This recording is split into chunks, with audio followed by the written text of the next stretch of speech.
Hello दोस्तों, नमस्कार। आज हम लोग देखेंगे इस वीडियो में एलटी ग्रेड इंग्लिश एग्ज़ाम 2018 में जो भी क्वेश्चंस आए थे सारी क्वेश्चंस को हम देखेंगे। और इसके साथ दोस्तों देखेंगे कि एलटी ग्रेड में जो क्वेश्चंस आते हैं कैसे आते हैं, इसका पैटर्न कैसा होता है, ये सब भी हम आप जानेंगे। तो दोस्तों आज हम आप लोगों के सामने जो ये एलटी ग्रेड 2018 का पेपर लेके आए हैं, आज इसको हम सॉल्व सहित आज हम लोग इसको देखेंगे और एक एक क्वेश्चन को डिफाइन करते हुए, एक क्वेश्चन को समझते हुए हम इसका सॉल्व आपके सामने रखेंगे। तो दोस्तों वीडियो में बने रहें और देखें कि एलटी ग्रेड 2018 का एग्जाम पेपर कैसा था। क्योंकि दोस्तों जब तक हम कोई पेपर नहीं देखते हैं तब तक हमें पता नहीं चलता, हमें उसका पैटर्न नहीं बदलता, किस प्रकार से तैयारी करनी है, कैसे पढ़ना है, ताकि हम अपने अच्छे स्कोर कर सकें। तो दोस्तों आप लोगों का समय बर्बाद ना करते हुए हम शुरू करते हैं आज की वीडियो। तो जैसा कि दोस्तों आप देख पा रहे हैं, जो पहला क्वेश्चन आया था 2018 में, पहला क्वेश्चन आपके सामने दोस्तों वो एक पैसेज है। और दोस्तों आप देख सकते हैं, read the passage given below carefully and answer the questions that follow. Question number 1 to 5, यानी कि 1 से लेकर 5 तक जो क्वेश्चन दोस्तों ये आपको इस पैसेज को पढ़ने के बाद आपको देना है। Choose the correct option from the alternatives provided. आपको भी देखना दोस्तों क्या करना है कि जो भी आप पैसेज पढ़ेंगे, पैसेज को पढ़ने के बाद जो क्वेश्चन आपको दिए जाएंगे इस पैसेज के अकॉर्डिंग आपको सही आंसर पे आपको टिक करना है दोस्तों। तो हम सबसे पढ़ते हैं इस पैसेज को। दोस्तों हम पैसेज को पढ़ना शुरू करते हैं और पैसेज की हिंदी पे आपको हम बता रहे हैं। True it is the function of the army to maintain law and order in abnormal times. दोस्तों अगर इसकी हिंदी हम देखें तो ये सत्य है कि जो आर्मी का जो फंक्शन होता है, जो कार्य होता है, वो एक एबनॉर्मल टाइम्स मतलब कि असाधारण समय में या बेकार समय में, कह सकते हैं ख़राब स्थितियों में, लॉ और ऑर्डर को मेंटेन करने के लिए होता है। दोस्तों हम समझ सकते हैं कि आर्मी का जो काम होता है वो ख़राब परिस्थितियों में लॉ और ऑर्डर को मेंटेन करने के लिए होता है। बट इन नॉर्मल टाइम्स, दोस्तों बढ़ते थोड़ा आगे, तो but in normal times there is another force that compels citizen to obey the laws and to act with the due regard to the rights of others। लेकिन दोस्तों अगर हम देखें तो नॉर्मल टाइम्स में क्या होता है, तो वहाँ पे एक और फोर्स होती है दोस्तों, दैट कॉम्पेल्स सिटीजन, जो कि सिटीजन्स को मजबूर करती है टू ओबे, मानने के लिए, the laws and to act with due regard to the rights of other. दोस्तों कहने का मतलब ये है कि अगर देखें जब कोई ख़राब स्थितियाँ होती हैं, कहीं युद्ध जैसी स्थितियाँ हो जाएं या ऐसी कोई स्थितियाँ होती हैं, तो उस समय जो हमारी आर्मी होती है वो लॉ और ऑर्डर को मेंटेन करने का काम करती है। लेकिन दोस्तों अगर देखें नॉर्मल टाइम में, तो नॉर्मल टाइम में हम देखने से पुलिस फोर्स होता है, तो एक अदर फोर्स होता है जो कि सिटीजन्स को मजबूर करता है लॉ और ऑर्डर को मानने के लिए और ऐसे एक्ट करने के लिए मजबूर करती है ताकि दूसरों के जो अधिकार हैं उनका हनन ना हो। दोस्तों थोड़ा सा आगे, the force also protects the lives and properties of law avoiding man. अब दोस्तों बात करें तो जो फोर्स होता है, जो अदर फोर्स की बात हो रही है, जैसे पुलिस फोर्स की हम बात कर लें, तो इसका एक काम और होता है कि ये लोगों के जीवन को प्रोटेक्ट करते हैं और साथ साथ जो लोगों की प्रॉपर्टीज़ होती हैं, प्रॉपर्टीज़ को भी वो सुरक्षा करते हैं। दोस्तों थोड़ा सा आगे बढ़ते हैं, तो laws are made to secure the personal safety of its subjects and to prevent murder and crimes of violence. बात करें दोस्तों तो जो लॉज होते हैं, जितने नियम होते हैं, जितने भी कानून होते हैं, उन कानून को बनाया जाता है पर्सनल सेफ्टी के लिए, जैसे इसका जो सब्जेक्ट होता है कानून का, उसका जो सब्जेक्ट है, विषय है, उसकी सेफ्टी के लिए, और साथ दोस्तों जो हिंसात्मक जितने भी अपराध होते हैं और जो हत्या होती है उनको रोकने के लिए भी इन लॉज को या इन कानूनों को बनाया जाता है। दोस्तों थोड़ा सा आगे, तो they are made to secure the property of the citizens against theft and damage, to protect the rights of communities and castes to carry out their customs and ceremonies. ये दोस्तों यहाँ पे बात करते हैं तो जो ये नियम होते हैं इनको इसलिए बनाया जाता है ताकि ये सिक्योर जो भी सिटीजन्स की जो प्रॉपर्टी है, ताकि उसे चोरी ना हो पाए और उसको कोई डैमेज ना कर सके, तो इसके लिए भी उनकी प्रॉपर्टी की सुरक्षा करने के लिए इनको बनाया जाता है। और to protect the rights of communities, और ऐसे तो कुछ संप्रदायों के जो राइट्स हैं, जो अधिकार हैं, उनको बचाने के लिए भी इनको बनाया जाता है। And caste to carry out their custom ceremony. दोस्तों कहने का मतलब ये है कि जो नियम होते हैं, कानून होते हैं, इनको इसलिए बनाया जाता है ताकि जो लोगों की प्रॉपर्टीज़ है उसको कोई नुकसान ना पहुंचा सके, चोरी ना हो सके, उसको डैमेज ना किया सके। और सारे जो संप्रदाय होते हैं, संप्रदाय या जो भी जातियाँ होती हैं, जातियों में जो अलग अलग रीति रिवाज होते हैं वो भी सुचारू रूप से चल सकें, कोई किसी की रीति रिवाज में कोई रुकावट न डाल सके। So long as they do not conflict with the rights of others. और इसलिए बनाए जाते हैं, नियमों को बनाया जाता है ताकि जो अदर्स जितने भी अन्य लोग हैं, उनके जो अधिकार हैं, उनके अधिकारों में किसी प्रकार का कोई हनन ना हो। दोस्तों थोड़ा बढ़ते हैं आगे। तो नाउ द गुड सिटीजन्स, बात करेंगे अच्छे सिटीजन की। तो now the good citizens of his own free will owes these laws and he takes care that everything he does is done with due regard to the rights and well being of others. अगर दोस्तों बात करें कि अच्छे नागरिक की, जो अच्छे नागरिक होते हैं वो अपनी इच्छा अनुसार इन नियमों को मानते हैं और वही काम करते हैं ताकि उनके द्वारा किए गए काम से जो अदर लोग हैं, जो अन्य लोग हैं, उनके अधिकारों का हनन नहीं होता है और वो भी अच्छे से रह पाते हैं। लेकिन दोस्तों बात करते हैं, but the bad citizens is only restrain from breaking these laws. But दोस्तों the bad citizen is only restrain from breaking these laws by fear of the consequence of his actions. लेकिन दोस्तों अगर बात करें बैड सिटीजन्स की, जो बेकार लोग होते हैं, वो लोग तो केवल नियमों को तोड़ते हैं अपने कार्यों से, अपने फेयरफुल या कह सकते हैं अपने डरावने या भय के कार्यों के द्वारा वो केवल इन नियमों को तोड़ते रहते हैं। दोस्तों बात थोड़ा सा आगे। तो and the necessary steps to compel the bad citizen to act as a good citizen are taken by this force. और इस फोर्स का जो काम होता है दोस्तों, इन्हीं जो बुरे लोग होते हैं, इन बुरे लोगों को अच्छे लोगों की तरह काम करने पर मजबूर करने के लिए ये जो फोर्स होती है ये काम करती है। दोस्तों हम थोड़ा सा आगे, the supreme control of law, अगर बात करें कि जो लॉ होता है, जो कानून होता है, उसका जो सुप्रीम कंट्रोल होता है दोस्तों, and order in a state is in the hands of minister who is responsible to the state assembly and acts through the inspector general of police. दोस्तों अगर बात करें किसी भी स्टेट की में जो लॉ ऑर्डर होता है, उसका जो सुप्रीम कंट्रोल होता है दोस्तों, जो सर्वोच्च जो नियंत्रण होता है, वो वहाँ के मिनिस्टर के पास होता है, जो कि इसका जिम्मेदार होता है किसका दोस्तों, स्टेट असेंबली यानी विधानसभा। दोस्तों बात करेंगे तो विधानसभा का जो पूरा दोस्तों या राज्यसभा का जो पूरी राज्यसभा का रिस्पॉन्सिबल होता है, जिम्मेदार होता है, उसी के हाथों में सुप्रीम कंट्रोल होता है लॉ और ऑर्डर का। दोस्तों बात करें अगर एंड एक्ट, और जो दोस्तों ये सरकार होती है, मिनिस्टर होता है, ये काम करता है इंस्पेक्टर जनरल ऑफ पुलिस, यानी दोस्तों जो पुलिस में जो आईजी होते हैं उनके थ्रू ये जो सरकार होती है, ये जो मिनिस्टर होते हैं राज्यसभा के, ये काम करते हैं। दोस्तों तो थोड़ा सा आगे तो सारे क्वेश्चन देखेंगे। तो सबसे बात करते हैं हम फर्स्ट क्वेश्चन की, इस पैसेज के अकॉर्डिंग दोस्तों कि फर्स्ट क्वेश्चन क्या है। तो the expression customs and ceremonies means, आपको पता है दोस्तों जो कस्टम और सेरेमनी होता है दोस्तों, इसका क्या मतलब है दोस्तों। तो दोस्तों यहाँ पे हम बात करते हैं क्या होता है। तो बताइए दोस्तों, the expression customs and ceremonies means. दोस्तों अगर बात करें कस्टम का मतलब होता है रीति रिवाज, और रीति रिवाज दोस्तों जो भी होते हैं ये एक धर्म या जाति के अलग अलग होते हैं दोस्तों।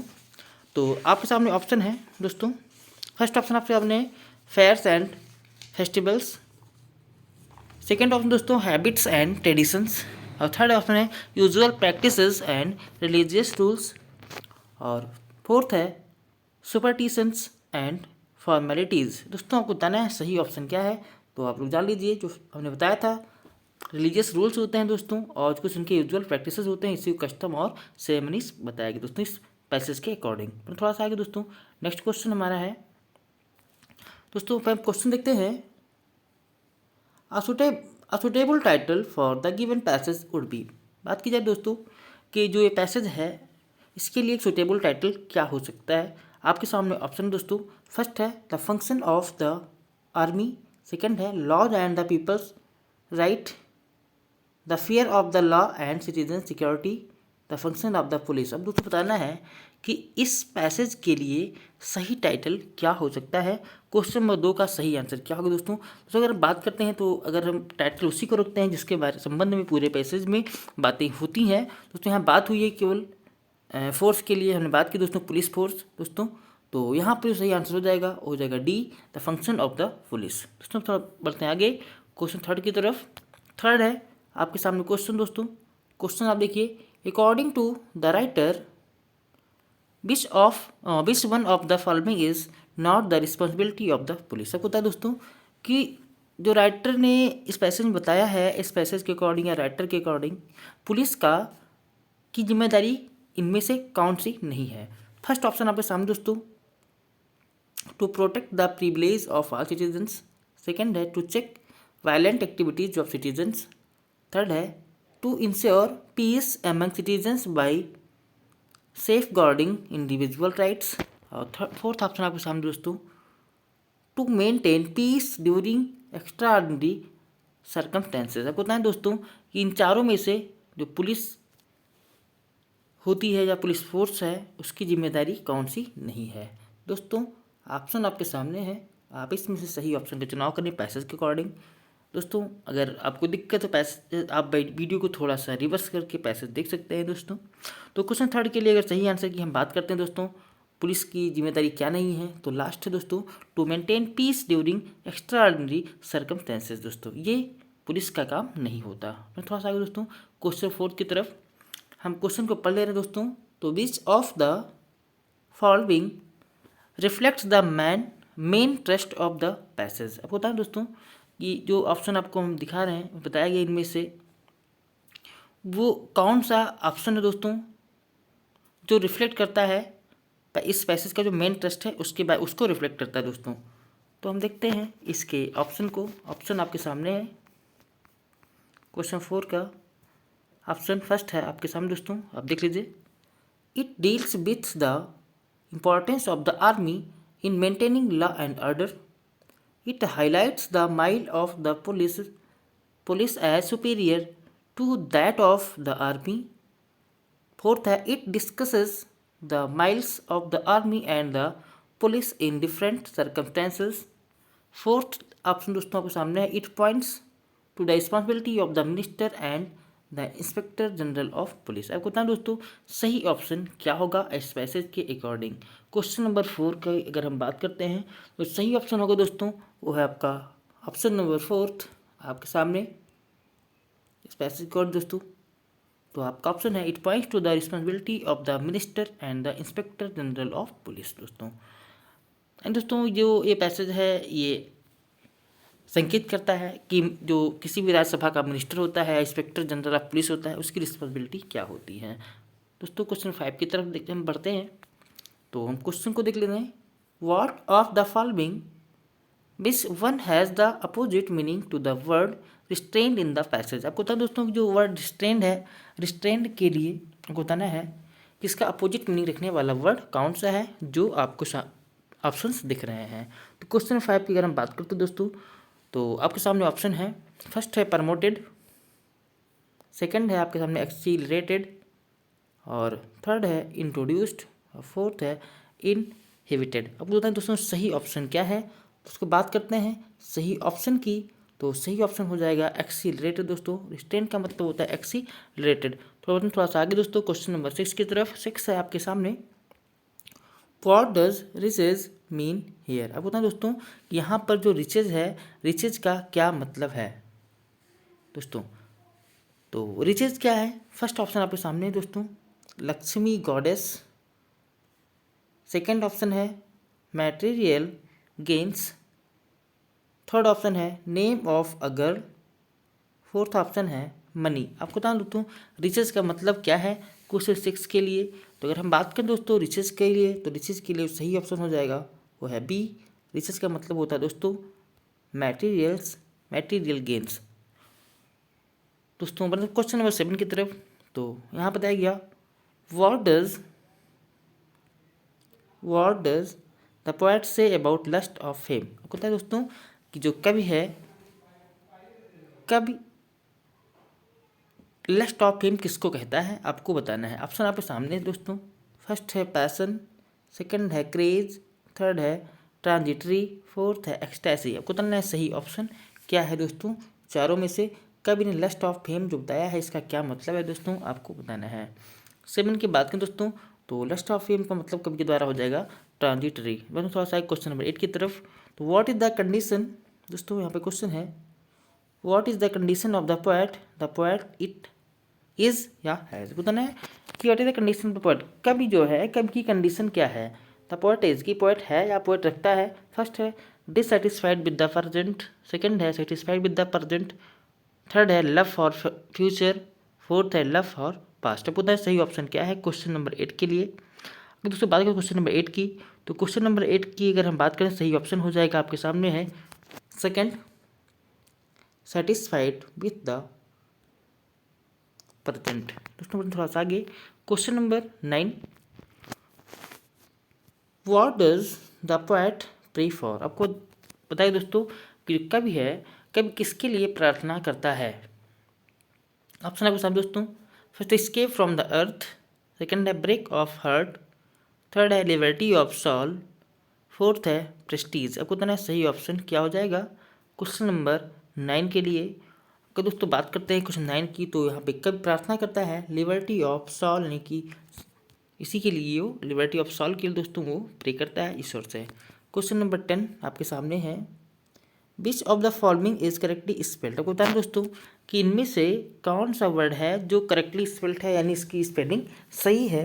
क्वेश्चन नंबर 10 आपके सामने दोस्तों है इनक्रेडिबल, अनक्रेडिबल, इनक्रेडिबल, डिसक्रेडिबल। दोस्तों सभी जानते हैं क्रेडिबल का जो अपोजिट होता है वो इनक्रेडिबल होता है दोस्तों। अगर हम इनक्रेडिबल की बात करें तो सही ऑप्शन हो जाएगा इनक्रेडिबल। जैसा कि आपके सामने है जो 10 का सही ऑप्शन है वो है फर्स्ट इनक्रेडिबल।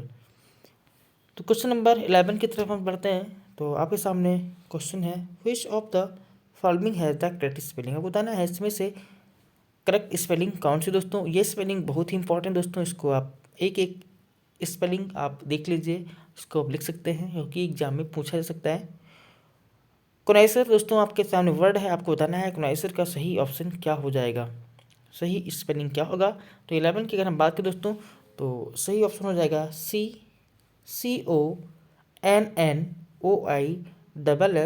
CONNOISSEUR। इसको आप नोट कर लीजिए, ये इसकी सही स्पेलिंग है दोस्तों। क्वेश्चन नंबर 12 आपके सामने है find out the correctly spelled word. आपको फिर से यहाँ पे करेक्ट स्पेलिंग ढूंढना है।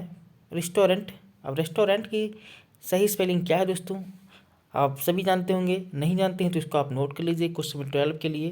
तो सही ऑप्शन दोस्तों आपके सामने है स्पेलिंग वो है रेस्टोरेंट। दोस्तों क्या है ये आपकी सही स्पेलिंग है RESTAURANT। तो मैं थोड़ा सा आगे क्वेश्चन नंबर 13 की तरफ, क्वेश्चन क्या कह रहा है हम इसको देख लेना। तो change the word grass into verb. आपको बताएं दोस्तों कि ग्रास को आप वर्ब में चेंज कर दीजिए। दोस्तों सभी जानते हैं ग्रास का जो मतलब होता है घास, और एक बात किया है चरने की ग्रेज, तो यहाँ पे ऑप्शन सही हो जाएगा ग्रेज, इसका सही ऑप्शन है। क्वेश्चन 14 की बात करें दोस्तों का तो आपके सामने क्वेश्चन है which of the following is the noun of condemn. को बताना है कॉन्डेम का वो कौन सा ऐसा फॉर्म है जो नाउन है। दोस्तों अगर हम बात करें अब नाउन की पहचान करने के लिए तो सही ऑप्शन आपके सामने हो जाएगा TION अगर लगा है किसी भी वर्ड में एज अ सफिक्स दोस्तों वहाँ पे समझ लीजिए कि वो एक नाउन है। तो यहाँ पे सही हो जाएगा कॉन्डमनेशन। दोस्तों ये आपका सही ऑप्शन हो जाएगा नाउन के लिए। क्वेश्चन नंबर 15 आपके सामने दोस्तों, क्वेश्चन नंबर 15 देख लीजिए विच of the following is the verb of internal. आपको बताना है इंटरनल के लिए कौन सा दोस्तों वो सही वर्ड है जो एक नाउन है। Sorry which of the following is the verb of internal. आपको इंटरनल का दोस्तों बात की इंटरनल के लिए, इंटरनल को हम बनाते हैं वर्ब, तो कौन सा वर्ड होगा जो इंटरनल के लिए वर्ब बन जाएगा, इंटरनल से जो वर्ब की तरफ या वर्ब के रूप में जो चेंज हो जाएगा। दोस्तों आपका ऑप्शन है इंटरनली, इंटरनलाइज, इंटरवेंशन या इंटर। आपको सही ऑप्शन बताएं दोस्तों क्वेश्चन 15 के लिए सही ऑप्शन क्या होगा। दोस्तों अगर हम बात करते हैं इंटरनल की तो इंटरनल का जो वर्ब होगा हो जाएगा इंटरनलाइज। दोस्तों मतलब क्वेश्चन नंबर 16 की तरफ। तो क्वेश्चन है punctuate the following sentence correctly, men may come and men may go but I go on forever। आपको बताना है दोस्तों, इसके लिए इसको आपको क्या करना दोस्तों, पंक्चुएट करना है। इसमें जहाँ भी नेसेसरी है वहाँ पे आपको कैपिटल लेटर का यूज़ करना है, कॉमा लगाना है, या जितने भी मार्क्स होते हैं सारे मार्क्स आपको सेंटेंस के अकॉर्डिंग या जहाँ भी ज़रूरत है उसको आपको यूज़ करना है। ऑप्शन आपके सामने दोस्तों, फर्स्ट ऑप्शन है men may come and men may go but I go on forever। आपको बताना है क्या ये सही है दोस्तों। फर्स्ट ऑप्शन आप अच्छे से देख लीजिए। हम बढ़ते हैं इसके आगे, जो थर्ड ऑप्शन, 3 ऑप्शन और बचे हैं हम उनको भी देखेंगे क्वेश्चन 16 के दोस्तों। लेकिन दोस्तों यहाँ पे हम आपको बता दे रहे हैं कि जो सही ऑप्शन है वो ए है, इसको आप देख लीजिए। और उसके बाद हम आपको दिखा दे रहे हैं तीनों ऑप्शन। इसके लिए सही ऑप्शन होगा दोस्तों यही होगा, men may come and men may go but I go on forever। इसमें सभी से बहुत अच्छे से इसको पंक्चुएट कर दिया गया है, यही सेंटेंस इसका सही सेंटेंस हो जाएगा दोस्तों। आप देख लीजिए और भी ऑप्शन आपके सामने हैं, तो इसमें आपको कहीं ना कहीं गलतियाँ मिलेंगी। men may come and men में दोस्तों आप देख रहे हैं कम के बाद यहाँ पे कॉमा लग गया, गलत हो गया। एंड लगा है, एंड से पहले कॉमा नहीं लगना चाहिए।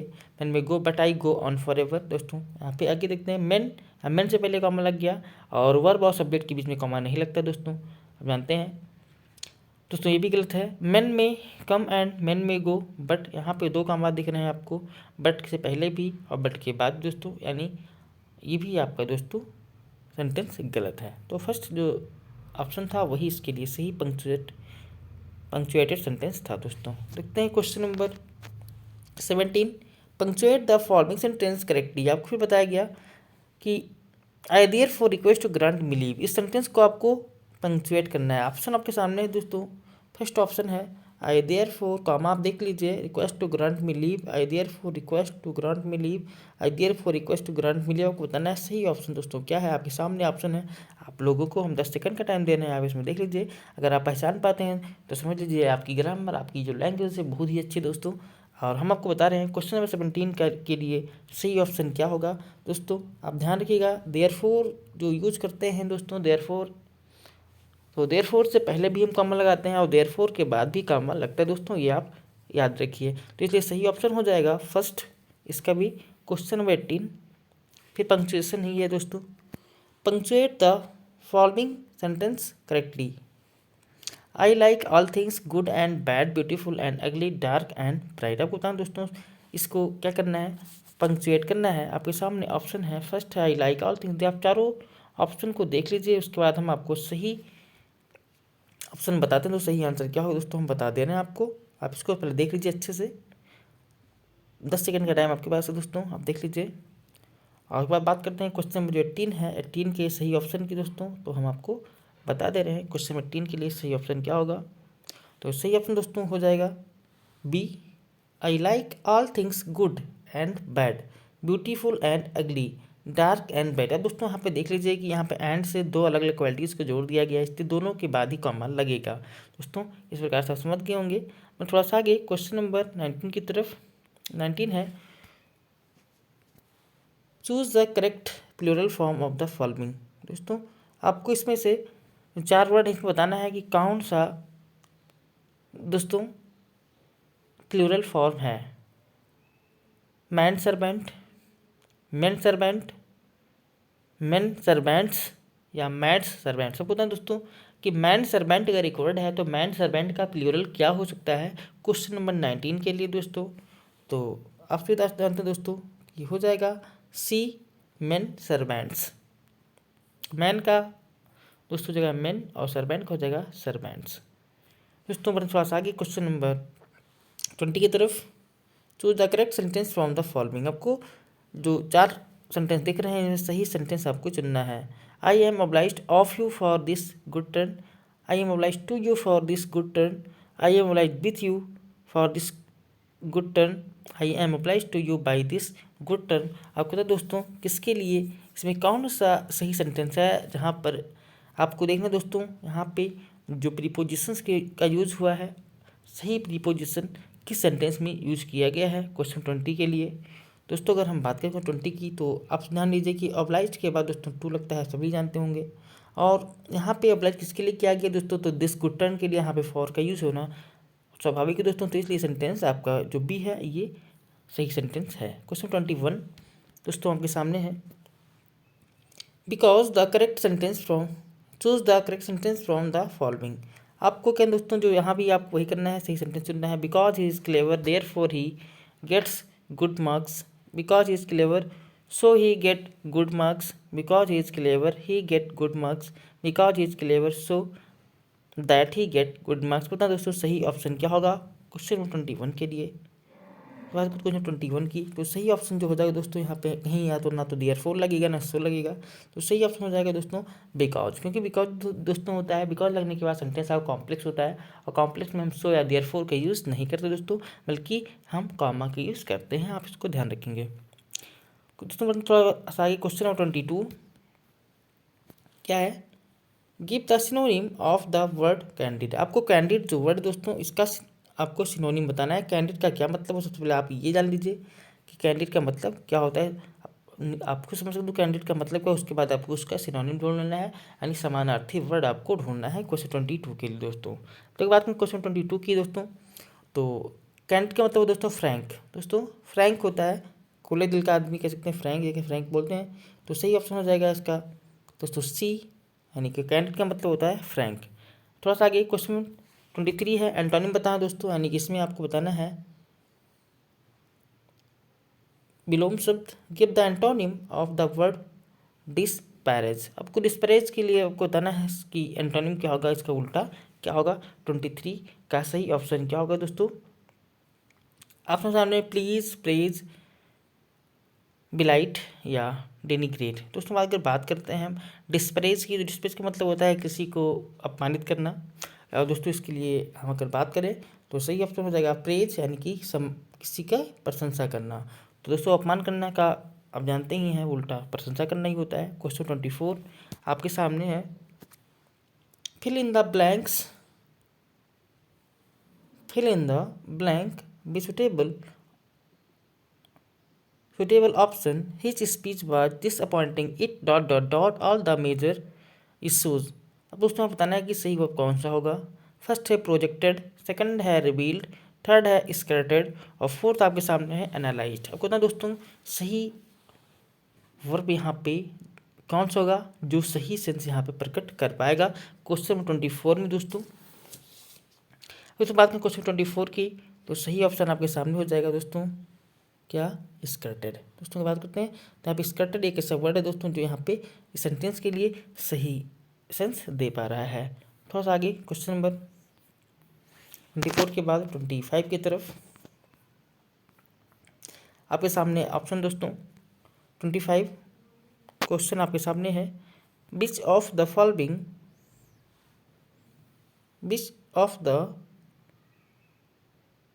Following tenses refers to a complete action. Complete action बताना दोस्तों कि वो कौन सा टेंस होता है जो कंप्लीट एक्शन दिखाता है आपको। तो सभी जानते होंगे सिंपल प्रेजेंट है कि प्रेजेंट प्रोग्रेसिव है, प्रेजेंट परफेक्ट है कि प्रेजेंट परफेक्ट कॉन्टिन्यूअस। दोस्तों अगर बात करें प्रोग्रेसिव की, तो आप कॉन्टिन्यूअस को ही बोल सकते हैं प्रोग्रेसिव। दोस्तों अब बताइए इसमें सही वो टेंस कौन सा होगा जिसमें कंप्लीट एक्शन दिखाई देता है। दोस्तों सभी जानते हैं कि जो कंप्लीट का मतलब होता है परफेक्ट। दोस्तों अगर हम कहीं भी बात करते हैं परफेक्ट टेंस की, तो वहाँ पे हो जाता है कंप्लीट एक्शन, तो इसका हो जाएगा सही ऑप्शन प्रेजेंट परफेक्ट। दोस्तों आगे बढ़ते थोड़ा सा क्वेश्चन नंबर 26 की तरफ आप देख लीजिए। 26 आपके सामने है, which of the following sentences is in present perfect continuous tense. तो सभी जानते हैं दोस्तों अगर टेंस आपने पढ़ा है तो टेंस आसानी से पहचान सकते हैं। आई वाज मेकिंग है नहीं, I have been making, I had been making, I will be making. आपको ढूंढना है दोस्तों प्रेजेंट परफेक्ट। तो जहाँ भी आपको हैज़ है के साथ बीन और आईएनजी फॉर्म दिखेगा, आप समझ लीजिए वही आपका हो जाएगा प्रेजेंट परफेक्ट कंटिन्यूअस टेंस। तो सही हो जाएगा ऑप्शन नंबर बी 26 के लिए दोस्तों।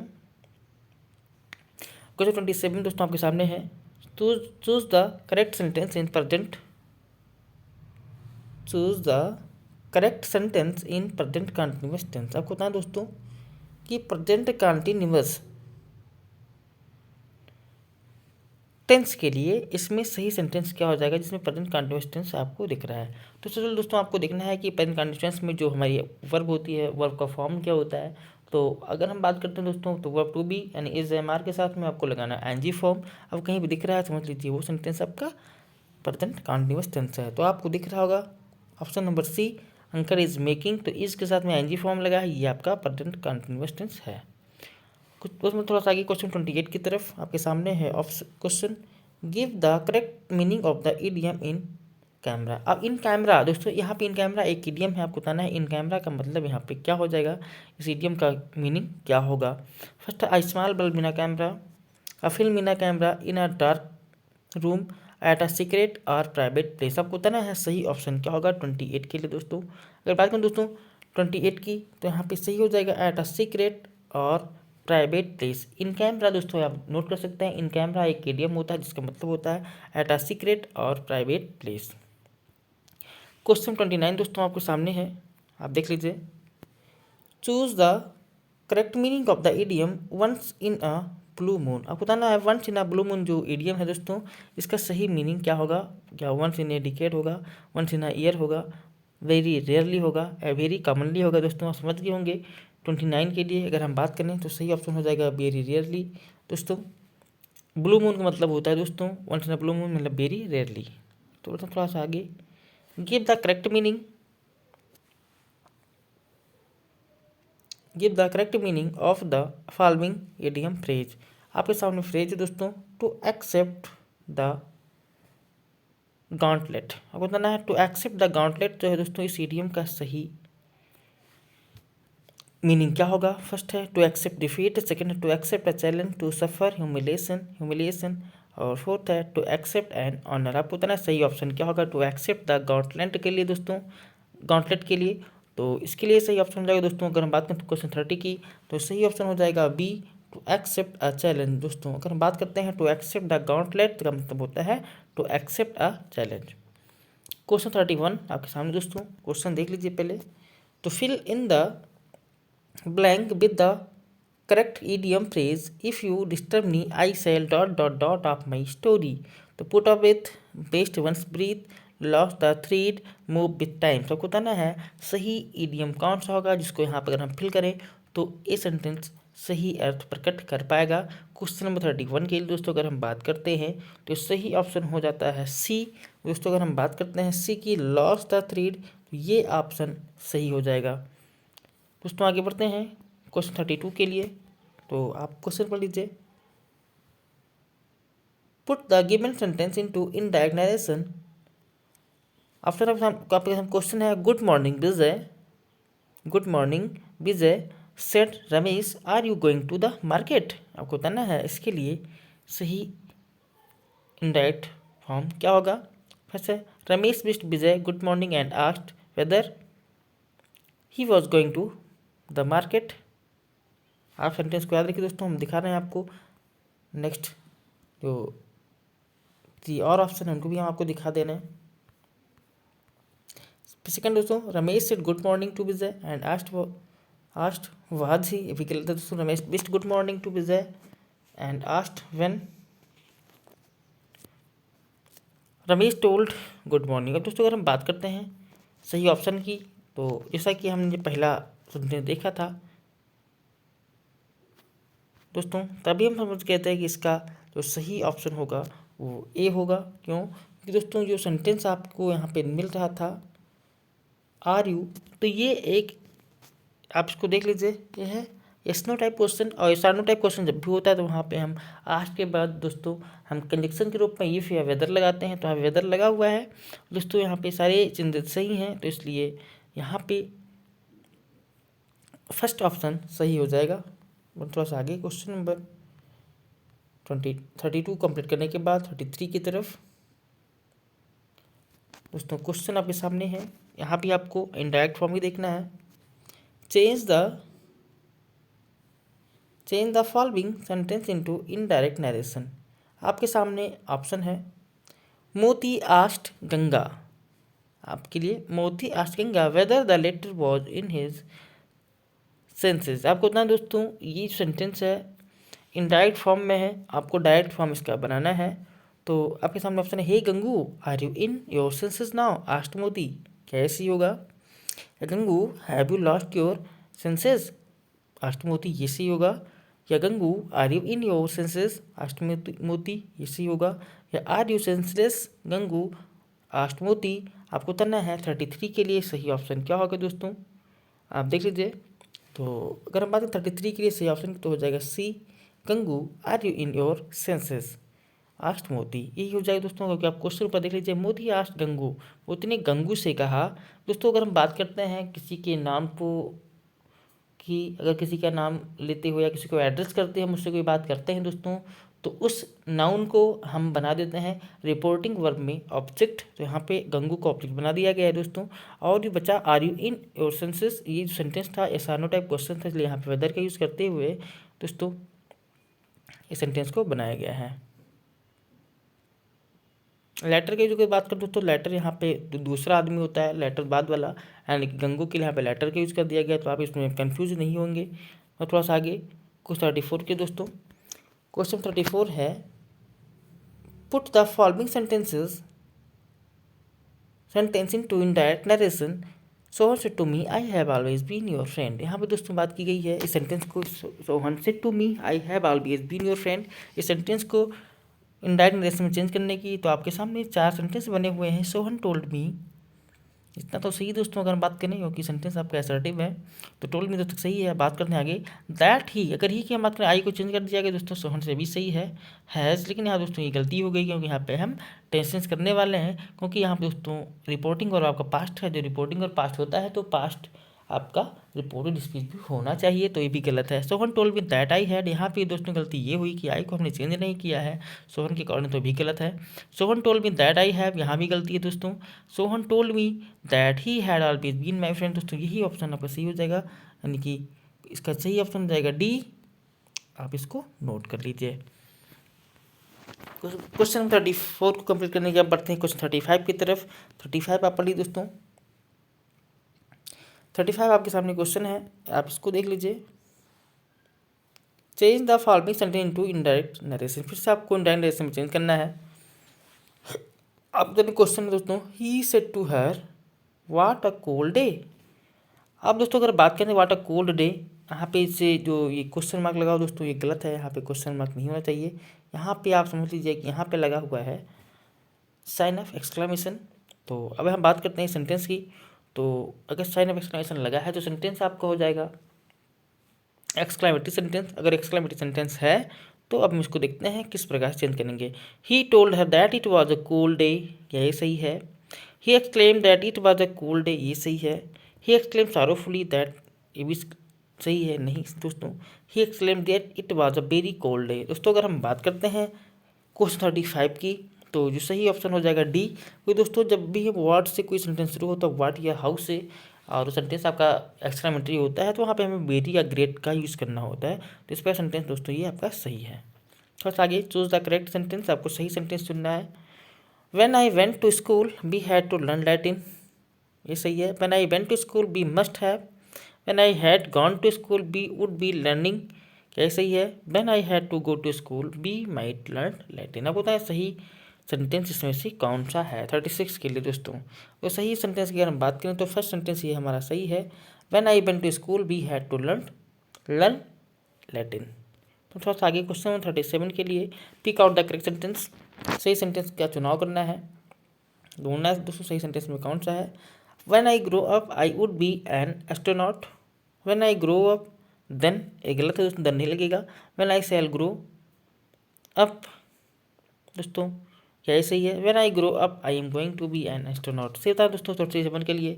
सही ऑप्शन क्या होगा, तो सही ऑप्शन दोस्तों हो जाएगा D, when I grow up I am going to be an astronaut. दोस्तों यहाँ पे ये सेंटेंस आपका सही हो जाएगा 37 के लिए।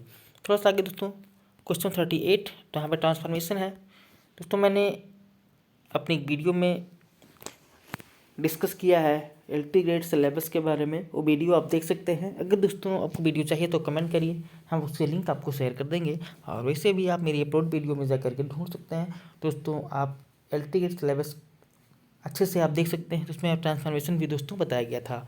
सेंटेंस आपके सामने है, उससे पहले देख लेते हैं, transform the following sentence into assertive. आपको असर्टिव में चेंज करना है। What is better than milk for one's health. आपको बताना है इस सेंटेंस को अगर हम चेंज करते हैं असर्टिव में तो असर्टिव का सही सेंटेंस क्या होगा। Anything is better than milk for one's health, ये सही होगा। Everything is better than milk for one's health, ये सही होगा। Something is better than milk for one's health, ये सही होगा। Nothing is better than milk for one's health, ये सही होगा। आपको बताना है सही ऑप्शन क्या होगा क्वेश्चन नंबर 38 के लिए। दोस्तों हम बात करें तो क्वेश्चन 38 के लिए तो जो सही ऑप्शन हो जाएगा वो हो जाएगा D, nothing is better than milk for one's health. बात की वाट इज बेटर, अगर दोस्तों हम सेंस की बात करते हैं तो बात की गई है कि क्या एक व्यक्ति के हेल्थ के लिए दूध की अपेक्षा कोई और भी चीज़ अच्छी हो सकती है। तो बात यहाँ पे दोस्तों वही आ रही कि नहीं, कुछ भी चीज़, कोई भी ऐसी चीज़ किसी व्यक्ति के हेल्थ के लिए दूध की अपेक्षा ज़्यादा अच्छी नहीं हो सकती है। मैं थोड़ा सा आगे क्वेश्चन 39, दोस्तों यहाँ पे क्या करना है, synthesise the following set of sentences into one simple sentence. आपको दो सेंटेंस मिलेंगे और दोस्तों इनको जोड़ करके आपको बनाना है एक सिंपल सेंटेंस। दोस्तों सेंटेंस आपको हम दिखा दे रहे हैं, आप सेंटेंस देख लीजिए। सेंटेंस है दोस्तों, Homer was a great poet. दोस्तों फर्स्ट सेंटेंस आपके सामने है, Homer was a great poet, he was born somewhere, nobody knows where. दोस्तों यहाँ बात की गई है कि होमर एक ग्रेट पोएट थे, उनका जन्म कहीं हुआ था, वो स्थान कोई नहीं जानता है। अब आप तो दोस्तों क्या करना है, सिंपल में चेंज करना है। दोस्तों अगर हम बात करें सिंपल सेंटेंस बनाने की, सिंपल सेंटेंस का मतलब ये होता है कि जिस सेंटेंस में केवल एक फाइनाइट वर्ब होती है वही सेंटेंस आपका सिंपल सेंटेंस होता है। अगर दोस्तों बात करते हैं नॉन फाइनाइट्स, दोस्तों तो आप ध्यान रखेंगे दो प्रकार की वर्ब्स होती है, एक फाइनाइट वर्ब और नॉन फाइनाइट वर्ब। दोस्तों अगर बात करते हैं नॉन फाइनाइट या फाइनाइट वर्ब के, दोनों वर्ब के फॉर्म होते हैं, लेकिन फाइनाइट वर्ब सेंटेंस में वर्ब का काम करता है, लेकिन नॉन फाइनाइट वर्ब सेंटेंस में वर्ब का रूप होते हुए भी वर्ब का काम नहीं करता है। तो आपको दोस्तों देख लेना है कि सही सेंटेंस क्या होगा। Homer was a great poet born anywhere, ये हो जाएगा। Nobody knows the birth place of the great poet Homer, या Homer, a great poet, was born somewhere. Who knows the birthplace of Homer? That was a great poet. आपको बताना है सही option क्या होगा, सही सिंपल सेंटेंस क्या होगा इस सेंटेंस के लिए। दोस्तों क्वेश्चन नंबर 39, तो आज का क्वेश्चन 39 के लिए तो सही जो ऑप्शन हो जाएगा वो हो जाएगा बी। दोस्तों क्यों कि nobody knows the birth place of the great poet, क्योंकि यहाँ पे द ग्रेट पोएट जो होमर है इनके लिए यहाँ पे हमने यूज़ किया दोस्तों केस इन अपोजिशन का, क्योंकि जो दो व्यक्तियों से या दो स्थानों से एक ही का पता चलता है तो उसको कॉमा के बाद हम रखते हैं साइड बाय साइड, जिसको हम कहते हैं केस इन अपोजिशन। ये भी सही है। दोस्तों यहाँ बात की गई है कि कोई भी व्यक्ति होमर, महान कवि होमर के बर्थ प्लेस के बारे में नहीं जानता है। ये सेंटेंस आपका सही है। क्वेश्चन 40 आपके सामने है, 40 नंबर क्वेश्चन आप देख लीजिए। Transform the following sentence into compound. आपको सेंटेंस दिया गया है, इसे आपको कंपाउंड सेंटेंस में चेंज करना है। In spite of being unwell he kept on working. Option आपके सामने, he was unwell, though kept on working, he was unwell and bet and kept on working, he was unwell but he kept on working, he was unwell yet kept on working. आपको बताना सही option क्या होगा question number 40 के लिए। उसके बाद करने क्वेश्चन 40 की, सही ऑप्शन हो जाएगा he was unwell at kept on working. दोस्तों यहाँ पे जब हम कहीं भी कंट्रास्ट देखते हैं, कोई विरोध देखते हैं, तो विरोध के लिए हम बटिया एट का यूज़ करते हैं। तो यहाँ पे जो सही ऑप्शन हो जाएगा एट। यहाँ पे फिर भी यहाँ पे अर्थ हो जाएगा वह सही ठीक नहीं था, फिर भी उसने कार्य करना जारी रखा। थोड़ा सा आगे तो क्वेश्चन नंबर 41 के लिए अब यहाँ पे दोस्तों अब करना क्या है कि ट्रांसलेट करना है। ट्रांसलेट क्या करना है दोस्तों, आप देख लीजिए। Translate the following sentence into English. आपके सामने सेंटेंस है, ओस चाटने से प्यास नहीं बुझती, ओस चाटने से प्यास नहीं बुझती, by licking dew thirst can not be quenched. क्या ऐसे हो जाएगा। लेकिन दोस्तों यहाँ पे ध्यान रखिएगा ये सेंटेंस जो है ये कोई सामान्य सेंटेंस नहीं है, ये दोस्तों एक प्रोवर्ब है। तो आप प्रोवर्ब का जो सेंस होता है उस सेंस के अकॉर्डिंग उसको हम ट्रांसलेट करते हैं, ना कि वर्ड टू वर्ड उसको हम ट्रांसलेट करेंगे। तो इसको आप ध्यान रखेंगे। तो अब इसको ध्यान रखते हुए आप इसके लिए सही ऑप्शन का चुनाव करिए। Much cry little cry, great thirst little dew, fog can not be dispelled by a fan. दोस्तों अगर हम बात करते हैं 41 के लिए सही ऑप्शन की। तो जो लास्ट ऑप्शन आपको दिख रहा है fog can not be dispelled by a fan, यही दोस्तों सही ऑप्शन है। यानी उस स्टार्टिंग से बुझती के लिए सही जो ट्रांसलेशन होगा वो fog can not be dispelled by a fan हो जाएगा। दोस्तों फिर बढ़ते हैं यहाँ पे ट्रांसलेशन के लिए। तो आपके सामने जो सेंटेंस है, जिसकी लाठी उसकी भैंस, आपको इस सेंटेंस को ट्रांसलेट करना है। Might is right the buffalo belongs to the person who holds his stick. दोस्तों ये भी एक प्रोवर्ब आप ध्यान रखिएगा। Who stick his buffalo the buffalo will come to the person who gets it with stick. दोस्तों अगर बात करते हैं माइट इज राइट, जो आपको ऑप्शन दिख रहा है 42 के लिए, यही ऑप्शन आपका सही है। जिसकी लाठी उसकी भैंस, might is right. Question number 43, यहाँ भी दोस्तों आपको बनाना है, ट्रांसलेशन ही करना है दोस्तों, और ये भी एक प्रोवर्ब ही है। अंत भला तो सब भला, all is well that ends well, if and is good everything is good, if and is well all is that ends well. अब दोस्तों बताना है सही ऑप्शन क्या हो जाएगा। दोस्तों ये भी जो कहावत है अंत भला तो सब भला के लिए 43 की बात करें, सही ऑप्शन हो जाएगा ए। क्योंकि दोस्तों इसके लिए ये भी एक प्रोवर्ब है, all is well that ends well, ये हो जाएगा अंत भला तो सब भला। क्वेश्चन 44 आपके सामने है, translate the following sentence into Hindi. अब दोस्तों यहाँ पे सेंटेंस आपके सामने है, सेवरल प्लेजर्स वर बर्न डाउन। कई गांव जला दिए गए, गांव को जला दिया गया, कई गांव जल गए, गांव को जला डाला गया। आपको बताना है सही ऑप्शन क्या होगा।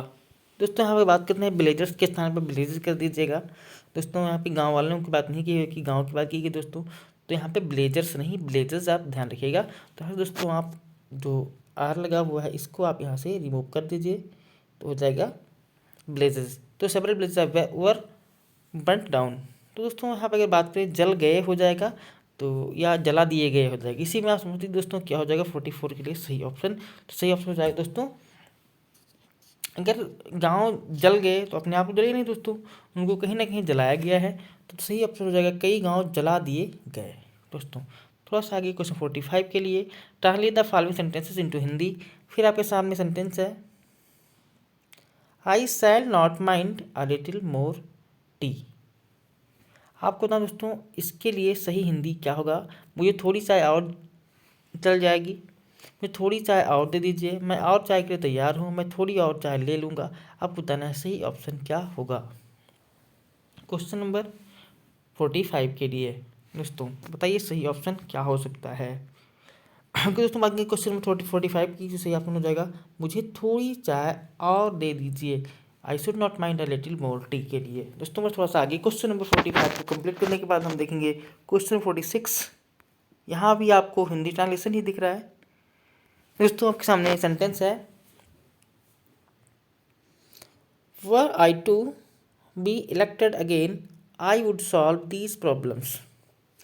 दोस्तों यहाँ पे सेंटेंस है, क्या मैं पुनः निर्वाचित होने के लिए इन समस्याओं को हल कर दूं, यदि मैं दोबारा चुना जाऊं तो इन समस्याओं को हल कर दूंगा। क्या मैं फिर से निर्वाचित होने के लिए इन समस्याओं को हल कर दूंगा, यदि मैं दोबारा चुना गया तो समस्याएं भी नहीं रहेंगी। आपको बताना सही ऑप्शन क्या होगा 46 के लिए।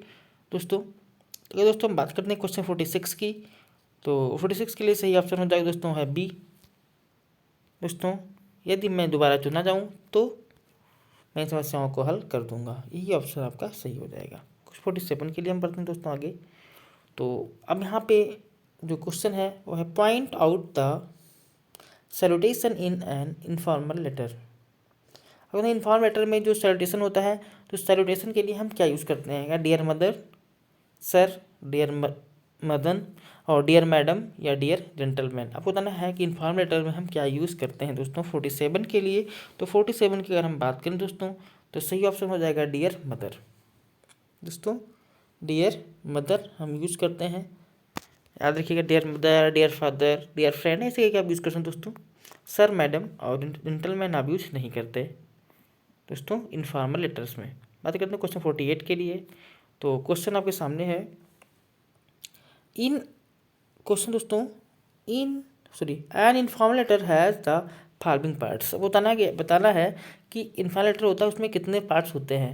Salutation, body and signature, salutation, matter and subscription, salutation, body, subscription and signature, none of the above. आपको बताना है क्या इसमें से कौन कौन सी चीज़ें होती हैं एक इन्फॉर्मल लेटर में। क्वेश्चन नंबर 48 के लिए सही ऑप्शन क्या है दोस्तों।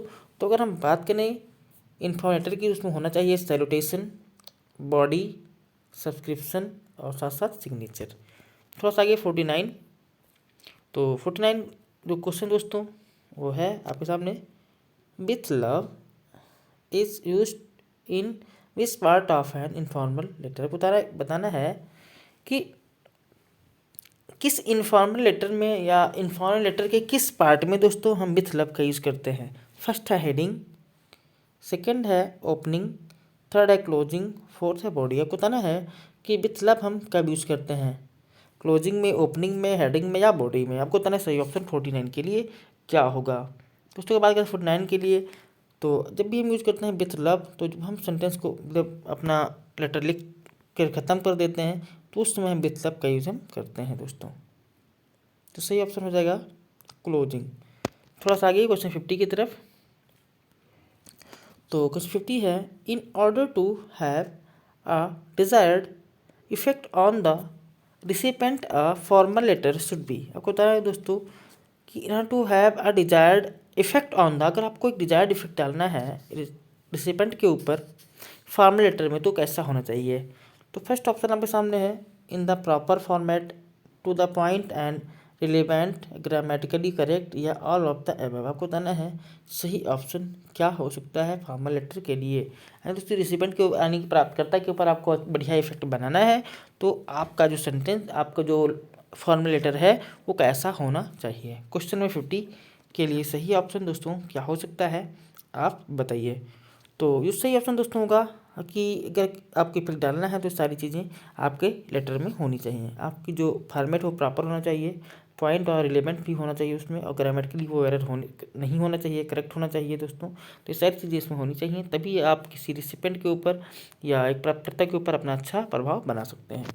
फिर क्वेश्चन है आपका, which among the following is a sonnet. आपको बताना है कि जो यहाँ पे 4 ऑप्शन दिख रहे हैं उसमें सोनेट कौन सा है। फर्स्ट है ब्रेक ब्रेक ब्रेक, सेकेंड है ओजीमेंडियास, थर्ड है द कैनोनाइजेशन और फोर्थ है टिंटन एबे। आपको बताना है कि इसमें कौन सा वो पोएम है जो एक सोनेट फॉर्म में है।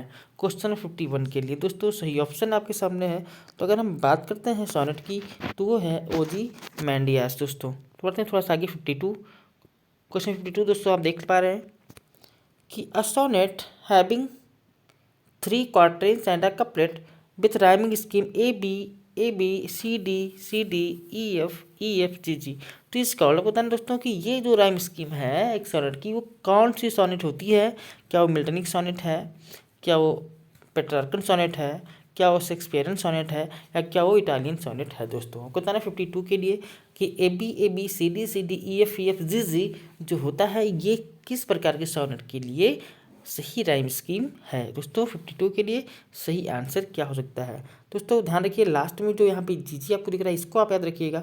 जहाँ भी जी आता है वो होता है आपका शेक्सपियरियन सोनेट, यानी A B C D E F G ये है शेक्सपियरियन सोनेट के लिए एक राइम स्कीम दोस्तों।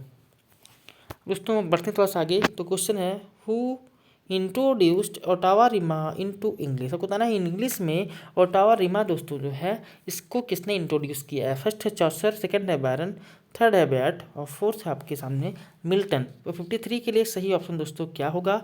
तो अगर हम बात करें 53 सही ऑप्शन की, तो ओटावा रिमा को जो इंट्रोड्यूस किया था वो थे हमारे बैट महोदय। उसमें थोड़ा सा आगे क्वेश्चन 54, द पिंडारी कोड। बात हो रही है कि the Pindari code consist of. बताना है कि पिंडारी कोड में क्या क्या होता है। फर्स्ट ऑप्शन स्टॉफी, इपोड, एंटीपोड या स्टॉफी एंटीस्टॉफी या इपोड, एंटीपोड, स्टॉफी एंटीपोड या इपोड। दोस्तों अगर हम बात करते हैं तो होता है इसमें पिंडरिक में स्टॉफी या स्टॉफ, एंटी स्टॉफ और इपोड। दोस्तों ये आप ध्यान रखेंगे। 54 के लिए सही ऑप्शन हो जाएगा बी। क्वेश्चन 55 आपके सामने है। तो व्हाट इज ब्लैंक वर्ड्स। दोस्तों पूछा गया ब्लैंक वर्ड्स क्या होता है। दोस्तों ब्लैंक वर्ड्स क्या होता है। It has a meter but no rhyme, it has no meter and no rhyme, it has a rhyme but no meter, none of the. दोस्तों अगर बात करें ब्लैंक वर्ड्स की, दोस्तों ब्लैंक वर्ड्स में मीटर होता है बट राइम नहीं होता। सही ऑप्शन ये हो जाएगा। बाकी फ्री वर्ड्स की दोस्तों तो ना कोई मीटर है ना कोई राइम है, तो आप इसको ध्यान रखिएगा 55 के लिए सही ऑप्शन ए। दोस्तों अगर बात करें फ्री वर्ड्स की तो आप ध्यान रखेंगे ना तो राइम है और ना तो मीटर है, तो आप ध्यान रखेंगे ये हो जाता है आपका फ्री वर्स। और फ्री वर्स को दोस्तों एक दूसरा नाम भी होता है, तो उसको वर्स लेवर। दोस्तों मतलब थोड़ा सा आगे क्वेश्चन नंबर 55 के बाद हम बढ़ेंगे क्वेश्चन 56 की तरफ। 56 नंबर क्वेश्चन आपके सामने दोस्तों है। क्या क्वेश्चन है, पहले क्वेश्चन देखिए। The greatest poet of dramatic monologue in English series. आपको बताना है ड्रामेटिक मोनोलॉग के ग्रेट पोएट कौन है। शेक्सपियर है, क्या जॉन डन है, क्या टेनिसन है, या रॉबर्ट ब्राउनिंग है। तो दोस्तों भी बात है ड्रामेटिक मोनोलॉग की, तो आप सबको पता होगा कि ड्रामेटिक मोनोलॉग के लिए जो सबसे महान पोएट हैं वो हैं हमारे रॉबर्ट ब्राउनिंग महोदय। दोस्तों बात करें लिटरेचर्स की। लिटरेचर्स क्या है दोस्तों, तो आप इसको फिगर ऑफ स्पीच बोल सकते हैं, लिटरेचर भी बोल सकते हैं, लिटरेचर्स को एक आप दोस्तों फिगर ऑफ स्पीच भी कह सकते हैं। तो लिटरेचर्स क्या होता है सर, डालिए दोस्तों। लिटरेचर्स का मतलब होता है कि ये हाइपरबोल का उल्टा होता है। अगर हाइपरबोल आप जानते हैं, लिटरेचर्स को भी आप समझ सकते हैं। आपके सामने ऑप्शन है a change of life, opposite of hyperboles, abstract notions, concrete irony. आपको पता है दोस्तों क्या है, मैंने पहले बता दिया दोस्तों कि हाइपरबोल का ये उल्टा होता है, तो सही ऑप्शन हो जाएगा अपोजिट ऑफ हाइपरबोल्स। 57 का सही ऑप्शन दोस्तों। दोस्तों बढ़े थोड़ा सा आगे क्वेश्चन 58 की तरफ। तो क्वेश्चन नंबर 58 है, आप पहले क्वेश्चन पढ़िए। तो which of the following is not an elegy. आपको बताना है कि इसमें से कौन सी वो पोएम है जो कि इलेजी नहीं है। Elegy written in a country churchyard, Adonais, Tintern Abbey, Rugby Chapel. अगर दोस्तों बात करते हैं यहाँ पे हम एलर्जी की, तो आप समझ गए होंगे 58 के लिए सही आंसर क्या होगा। तो सही आंसर हो जाएगा सी, क्योंकि दोस्तों यहाँ पे टिंटन एबी को छोड़कर सभी एलर्जी हैं। तो थोड़ा सा आगे क्वेश्चन नंबर 59 आपके सामने है। The reformation movement was led by. आपको बताना है कि जो रिफॉर्मेशन मूवमेंट है किसके द्वारा दोस्तों फोर्स में लाया गया। दोस्तों बताना है आपको। फर्स्ट है टॉलमेक, सेकंड है मार्टिन ल्यूथर, थर्ड है रोमन कैथोलिक चर्च, फोर्थ है महात्मा गांधी। आपको रिफॉर्मेशन मूवमेंट के बारे में बताना है, इसको प्रकाश में कौन लाया दोस्तों, इसका दोस्तों नेतृत्व किसने किया था, आपको ये बताना है 59 के लिए। सही ऑप्शन दोस्तों क्या हो जाएगा, तो सही ऑप्शन हो जाएगा दोस्तों मार्टिन लूथर। दोस्तों कौन है, रिफॉर्म मूवमेंट की बात करते हैं तो इसका नेतृत्व किया था हमारे मार्टिन लूथर ने। दोस्तों थोड़ा सा आगे क्वेश्चन नंबर 60 के लिए। तो अगर 60 आपके सामने है, आप क्वेश्चन पढ़ लीजिए। Who said done affects the metaphysics not only in his satires but also in his amorous। आपको बताना है amorous verses। आपको बताना दोस्तों कि ये कमेंट किसका है या ये बात ये कोट किसका है। फर्स्ट है जॉन ड्राइडन, सेकंड है Samuel Johnson, third S elite और फोर्थ है आपका मैथ्यू अर्नोल्ड। क्वेश्चन नंबर 60 के लिए सही ऑप्शन क्या होगा दोस्तों, सही हो जाएगा जॉन ड्राइडन। दोस्तों जॉन ड्राइडन ने इस बात को कहा है कि done affects the metaphysics not only in his satires. केवल अपने सटायर से ही मेटाफिजिक्स को उन्होंने अफेक्ट नहीं किया, बल्कि उन्होंने अपने एमोरस वर्सेस हैं उनके, उसके द्वारा भी उन्होंने मेटाफिजिक्स को अफेक्ट किया है। क्वेश्चन 61 आपके सामने। बेन जॉनसन, तो दोस्तों यहाँ पे दिख रहा है Ben Jonson road comedies. Ben Jonson जो दोस्तों कॉमेडीज़ लिखते हैं, तो कैसी कॉमेडीज़ हैं। फर्स्ट है रोमांटिक कॉमेडीज़ दोस्तों, फर्स्ट है रोमांटिक कॉमेडीज़, सेकंड है आपका क्लासिकल कॉमेडीज़, और थर्ड है आपका एब्सर्ड, और फोर्थ है फार्सिकल। सही ऑप्शन दोस्तों क्या होगा, बेन जॉनसन कॉमेडी को आप क्या कह सकते हैं। क्वेश्चन 61 के लिए सही ऑप्शन क्या होगा, तो दोस्तों सही ऑप्शन हो जाएगा आपका क्लासिकल। दोस्तों थोड़ा सा आगे क्वेश्चन 62। तो क्वेश्चन 62 दोस्तों है आपका जॉन बनियान the Pilgrim progress is. John बनियान का जो पिलग्रिम प्रोग्रेस है वो क्या है, एलेगरी है, सटायर है, कॉमेडी है, या रोमांस है। 62 के लिए सही ऑप्शन दोस्तों क्या है आपको बताना है। दोस्तों अगर हम बात करें 62 के लिए सही ऑप्शन की, तो हो जाएगा सटायर। जो पिलग्रिम प्रोग्रेस है वो एक दोस्तों जॉन बनियान के द्वारा लिखा गया है, वो एक सटायर है। 62 के लिए दोस्तों आप इसको नोट कर सकते हैं। दोस्तों सही दोस्तों यहाँ पे थोड़ा सा मिस्टेक हुआ, यहाँ पे जो पिलग्रिम प्रोग्रेस है ये सटायर नहीं है दोस्तों, ये एक एलेगरी है दोस्तों। यहाँ पे आप इसको सही कर लीजिए, एक एलेगरी है। 62 के लिए सही ऑप्शन दोस्तों हो जाएगा एन एलेगरी। अगर जॉन बुनियन की पिलग्रिम प्रोग्रेस की बात करते हैं तो वो एलेगरी है। थोड़ा सा बढ़ते हैं आगे दोस्तों। तो eminent Victorians by Lytton Strachey is, आपको बताना है कि जो एमिनेंट विक्टोरियंस हैं ओके दोस्तों लिटन स्ट्राइके के द्वारा। दोस्तों जो एमिनेंट विक्टोरियंस है जिसको लिटन स्ट्राइके लिखा है, तो एमिनेंट विक्टोरियंस जो वर्क है ये क्या है? एक ऑटोबायोग्राफी है, बायोग्राफी है, मेमोयर है या एक ट्रैवलॉग है दोस्तों, आपको बताना है। क्वेश्चन में 63 के लिए सही ऑप्शन आपको बताना है दोस्तों। अगर हम बात करते हैं एमिनेंट विक्टोरियंस की तो वो है आपका बायोग्राफी। तो दोस्तों जैसा कि आप देख पा रहे हैं ये वीडियो बहुत लंबी हो गई है और हम केवल 63 क्वेश्चन ही कंप्लीट कर पाए हैं, तो इस वीडियो को हम ये पे ख़त्म कर रहे हैं दोस्तों। आज हम LT ग्रेड 2018 का जो एग्ज़ाम पेपर दोस्तों इसको हम पूरा कंप्लीट नहीं कर पाए और दोस्तों हम इसको कंप्लीट करेंगे नेक्स्ट वीडियो में। और दोस्तों आप लोग कमेंट ज़रूर करें, अगर आपको चाहिए इसका नेक्स्ट पार्ट और भी चाहते हैं तो आप लोग ज़रूर कमेंट करें दोस्तों। साल के साथ आपको मिलेगा दोस्तों। इसी के साथ वीडियो को ख़त्म करते हैं, नमस्कार। फिर मिलेंगे नेक्स्ट वीडियो में। आप लोग वीडियो को देखें और नई इंपॉर्टेंट चीज़ को नोट कर लीजिए और एग्जाम पैटर्न को आप जरूर समझ लीजिए दोस्तों।